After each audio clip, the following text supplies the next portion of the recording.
Europe des Nations et des Libertés, M. Schaffhauser. Je voudrais d'abord remercier mes collègues, une fois n'est pas coutume, pour leur pertinence sur l'analyse du Congo et plus particulièrement M. Pittella. C'est un pays que j'aime beaucoup. J'ai moi-même été auprès du vice-président dans la période de transition, Zaïdine Goma, et j'ai suivi cette transition en étant un des acteurs.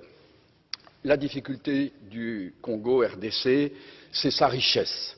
Puis-je rappeler que Laurent Désiré Kabila était allé chercher, on est allé le chercher parce que l'Ouganda et le Rwanda avaient décidé, sur ordre d'une puissance extérieure, je peux donner des précisions, d'envahir le pays.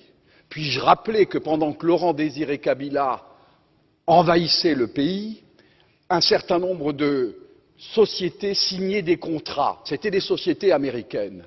Puis-je aussi rappeler que lorsque Laurent Désiré Kabila se retourna en étant un patriote pour son pays, on décida, ici à Bruxelles, j'ai eu l'information, je peux dire de qui, il est décédé depuis, son élimination, et qu'on est allé à Washington chercher également l'ordre, et il fut éliminé 15 jours après. Et puis-je rappeler qu'on est allé chercher alors Joseph Kabila en se disant, ce jeune, on le manipulerait parce qu'il n'était pas il était de nationalité rwandaise et qu'on allait en faire un président.